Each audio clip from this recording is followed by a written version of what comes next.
The idea that the Great Pyramid was a power plant is not new. It was first proposed in the 1970s. It was and is considered a fringe theory. As more and more discoveries were made over the years, more evidence emerged that the Great Pyramid as a power plant wasn't fringe science, but actual science. One of the most compelling cases comes from Christopher Dunn. He believes the process starts in the subterranean chamber. Below the pyramid are aquifers. As water moves through the underground cavities, sound waves are created. The frequency of these waves resonate with the Earth's natural vibration. As those waves move up through the pyramid, a process is used to magnify, focus, and convert the sound into energy. The Queen's Chamber was used for a chemical reaction that created hydrogen, and there's substantial proof of this. There are two interior shafts that lead to the Queen's Chamber.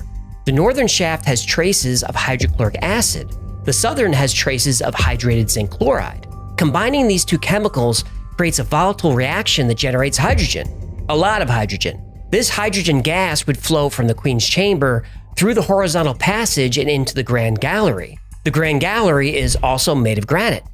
As the hydrogen gas builds up, the pressure compresses the granite, creating electricity. This electricity also ionizes the air, increasing conductivity. Within the Grand Gallery were 27 or 28 pairs of resonators that would vibrate and emit sound. The hydrogen atoms would organize themselves into waves in sympathy with the sound waves of the gallery. These sound waves further excite the stone, creating even more electricity. Acoustic engineers have determined the gallery resonates at 440 Hz and naturally emits an F-sharp chord. 440 Hz and the F-sharp chord have been connected to a lot of woo-woo ideas, but there's a reason for that. It's considered a sound that resonates in harmony with the Earth. The builders of the pyramid knew this. Longtime Mac users will recognize this sacred chord. At the top of the gallery is a small shaft leading to the King's Chamber.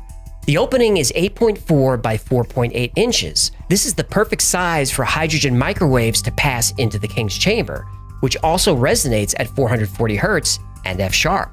Above the King's Chamber are 5 layers of granite beams, stacked and separated by air gaps. This is called the relieving chamber because it was believed that this interior structure relieved the weight of the pyramid.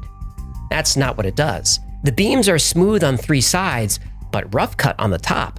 Christopher Dunn believes the reason for the rough cut is this is how the beams were tuned. The builders could vibrate the granite beams and slowly chip away at the stone until they resonated with an F-sharp chord, which they do.